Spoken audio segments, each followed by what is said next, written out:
মনে রাখবেন, আমরা ব্রিটিশ থেকে বের হয়েছি, আমরা পাকিস্তান থেকে বের হয়েছি, আমরা দিল্লি থেকে বের হবো ইনশাআল্লাহ। ব্রিটিশ পিরিয়ড থেকে আমরা বের হয়ে পাকিস্তানে এসে পড়ি, একটা গর্ত থেকে এসে আমরা আরেকটা গর্তে পড়ি। পাকিস্তান থেকে বের হয়ে আমরা 1971 সালে, আবার 72 সালে এসে আমরা ভারতের গর্তে পড়ি। আজ অবধি আমরা আমাদের সেই সন্তানটা বা আমাদের মা যে বাংলাদেশ, সেই বাংলাদেশ কখনো পাকিস্তান হানাদার বাহিনীর কাছে, কখনো ভারতীয় হানাদার বাহিনীর কাছে আটক আছে। ভারত বিভিন্নভাবে আমাদেরকে আক্রমণ করেছে, কখনো প্রত্যক্ষ, কখনো পরোক্ষ। ভারত যেখানেই দেখে যেটা তার দৃষ্টাব, তাকে প্রথমে মন্ত্রণালয় দিয়ে ধ্বংস করবে, তাকে মিডিয়া দিয়ে ধ্বংস করবে, জনবল দিয়ে ধ্বংস করবে, কোনোটা দিয়ে যদি না হয় সরাসরি এসে তাকে ধ্বংস করবে, আঘাত করবে। কুড়িগ্রামের বড়াইবাড়ির যে ইতিহাস, 2001 সালের 8 এপ্রিল, তো সবাই জানেন, বারবার একই জিনিস রিপিট করার কিছু নেই। সেখানে যখন তারা কুকুরের মতো, শিয়ালের মতো লেজ গুটিয়ে পালিয়েছে, তখন তারা আরও বেশি প্রতিশোধকামী হয়ে গেছে।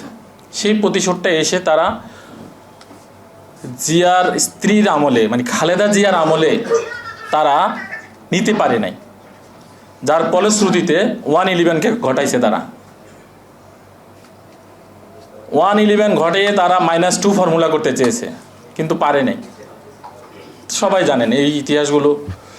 এর পরবর্তী সময়ে সেই ফখরুদ্দিন মঈনুদ্দিন আহমেদ তারা বেগম জিয়াকে প্রপোজাল দিয়েছিল, আমাদের সকল কর্মকাণ্ড আপনি মেনে নেন, পাশাপাশি ভারতীয় যে এজেন্ডাগুলো দেয় সেগুলো আপনি মেনে নিতে হবে।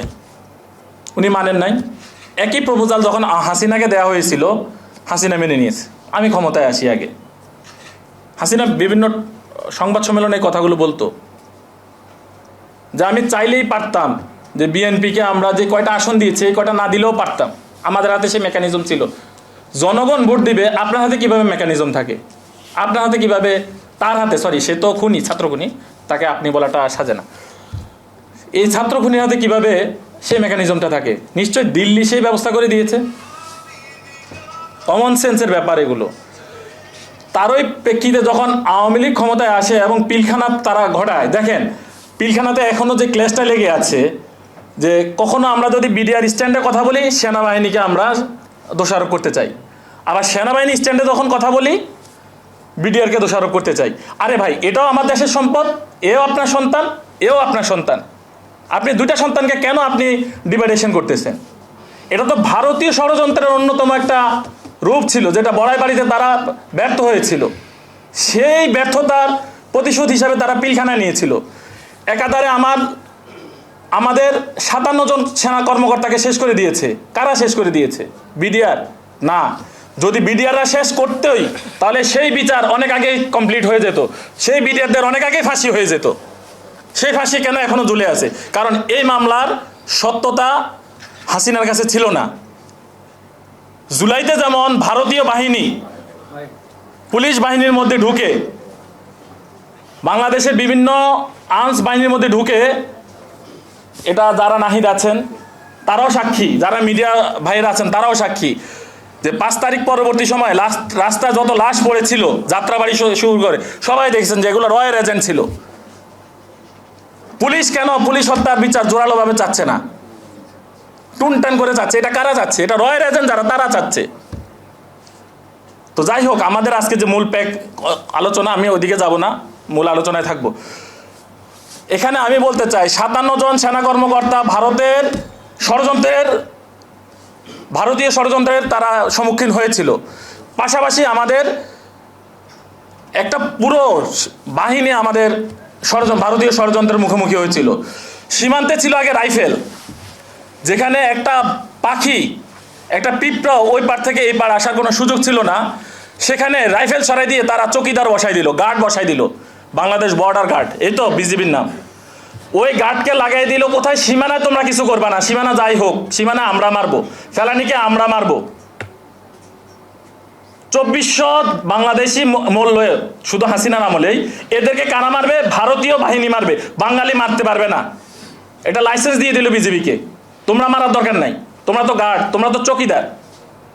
তোমরা মারবা দেশের ভিতরে কোনো ছেলে প্রেস ক্লাবে মিছিল করে কিনা, তোমরা মারবা শাহবাগে কোনো ছেলে মিছিল করে কিনা তাদেরকে। মজার ব্যাপার, কষ্টের ব্যাপার, দুঃখের ব্যাপার, একটু ভাবেন। এই দিল্লির বিরুদ্ধে আপনি কার কাছে বিচার দিবেন? রাজনৈতিক দলগুলোর কাছে বিচার দিবেন? কারণ তার তো সংসদে যাওয়া লাগবে। সে ভারতের বিরুদ্ধে কথা বলবে না, সে বাংলাদেশের বিরুদ্ধে কথা বলবে।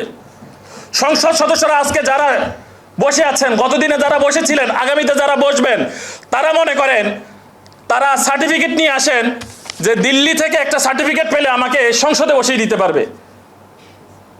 দিল্লি থেকে যদি আমি সার্টিফিকেট না পাই তাহলে আমি বসতে পারবো না।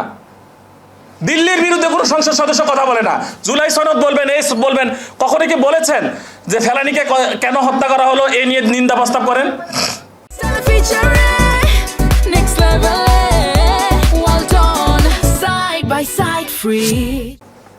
হাসিনার আমলে কি কি চুক্তি হয়েছিল এগুলো প্রকাশ করেন? বলেছিল আমাদের কোনো সংসদ সদস্য?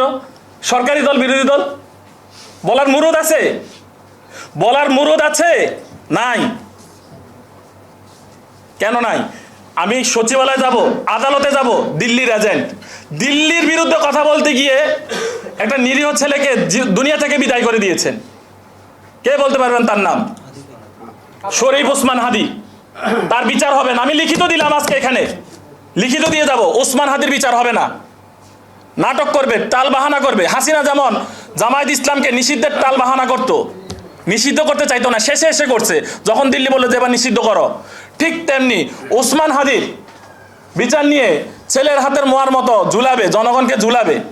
এটা বাংলাদেশের বর্তমান বিএনপি সরকার ঝুলাবে না, এটা দিল্লির সরকার ঝুলাবে। দিল্লিতে যেই সরকারে আসুক তারা ঝুলাবে। আমাদের বুঝতে হবে, জনগণকে জাগতে হবে, জনগণকে জাগতে দিবে না। আমরা কিছুদিন আগে যাত্রাবাড়ি জুলাই শহীদ প্রতারণা মানে এই যে জুলাই প্রতারক প্রতিরোধ দিবস এখানে পালন করেছিলাম। আমাদের এখানে হিউজ পরিমাণ মিডিয়া আসছিল। আমি আজকেও মিডিয়া আসছে, কিন্তু ওই দিন আসলে একেবারে মেইন স্ট্রিম। আর আজকে মেইন স্ট্রিম মিডিয়া আসে নাই। ফারুক হাসান গণ অধিকার পরিষদের আসলে আরও অনেকে আসবে বলছিল, জানানোর পরে আসে নাই, আসবে না। কারণ তাদের লাইসেন্সটা তো দিচ্ছে সে দিল্লি থেকে। তারটা তো দিগন্ত টিভি, ইসলামিক টিভির মতো বন্ধ হয়ে যাবে, পিস টিভির মতো বন্ধ হয়ে যাবে। কেউ কি চাইবে যে একটা ঠুনকো সংগঠন যার নামগন্ধ বাংলাদেশে নাই, সে এত বড় একটা প্রোগ্রাম আয়োজন করলো, এটাকে সামনে নিয়ে আসলে তো আরও সংগঠন জায়গায় যাবে, সামনের বছর আরও করবে, বা 2-3 দিনের মধ্যে আরও কয়েকজন করবে, তখনই তো এগুলো নিয়ে আলোচনা হবে, দাবিগুলো নিয়ে সামনে আসবে। শুরু আনা করতে গেলেও মেরে ফেলবে, আমাদের আলোচনা আসতে দিবে না। এগুলো দিল্লির কিন্তু আপনার প্রেসক্রিপশনেই হচ্ছে, মানেন বা না মানেন। দিল্লির বিরুদ্ধে হাদি মরছে। এখন আমি যদি প্রতি মাসে 3 বার করে যদি দিল্লির বিরুদ্ধে কথা বলি, পরের মাসে আমার ছেলে মেয়ে 2টা এতিম হয়ে যাবে। আচ্ছা ভাই, সত্যি করে বলেন, এখানে যারা উপস্থিত আছেন বুকে হাত দিয়ে বলেন, হাদির ছেলেটার খবর কে কে নিয়েছেন এই মাসে, গত মাসে, তার আগের মাসে? তবে আমি আলামিনকে কি কুত্তা কামড়াইছে, জলাতঙ্ক রোগ হয়েছে যে আমি দিল্লির বিরুদ্ধে কথা বলে আমার ছেলে মেয়েগুলোকে আজকে মানে সামনের মাসে মেরে ফেলবে, তারপরের মাসে আর কেউ খবর নেবেন না? আরে ইউনূস সাহেব ছিল বিদায় তো হাদি সাহেবের একটা ব্যবস্থা হয়েছে পরিবারের। আমার পরিবার তো তাও হবে না। ছেলেগুলো রাস্তা রাস্তা ঘুরবে, একটা ছেলে একটা মেয়ে আমার, তারা তো রাস্তা রাস্তায় ঘুরবে। কিসের জন্য আমরা কথা বলবো? আমার রাজনীতিবিদরা তো দেশপ্রেমিকে হতে পারে নাই। আমার রাজনীতিবিদরা তো দেশপ্রেমিক হতে পারে না। আমরা যাদেরকে বিশ্বাস করি, যাদের পিছনে চলি, তারা তো সব দিল্লির এজেন্ট। বুকে হাত দিয়ে বলুন, দিল্লির বিরুদ্ধে কথা বলার জন্য আপনি কত বড় হেডাম নিয়ে বাংলাদেশে জন্মাইছেন? বাংলাদেশের বর্ডারটাকে সেভ করার জন্য কতটুকু আপনি প্রতিজ্ঞাবদ্ধ হতে পারবেন? পারবেন না ভাই, পারবেন না। তাই আমরা মনে করি বাংলাদেশের বর্ডারটাকে আমরা আগে সেভ করতে হবে। যদি ওই জায়গাটা আবার রাইফেলকে আমরা গার্ড চকিদারকে সরাই দিয়ে যদি আবার রাইফেলকে পুনরায় আনতে পারি, এবং সেই রাইফেলদের যে ষড়যন্ত্র, রাইফেলদের বিরুদ্ধে ষড়যন্ত্র করেছে, সেই ষড়যন্ত্রগুলোকে ভেঙে দিতে পারি, তাইলে কিছুটা হলে সম্ভব। এরপর আমাদের ইজারা দেওয়া আছে সচিবালয় ইন্ডিয়ার কাছে, ভারতের কাছে, এটাকেও ভাঙতে হবে। এখানেও খুঁজে খুঁজে বের করতে হবে কারা কারা দিল্লির এজেন্ট আছে। 100 জনের মধ্যে 100 জন পাবেন না ভাই, 2 জন ধরেন, আপনি শেষ, আপনাকে শেষ করে দিবে।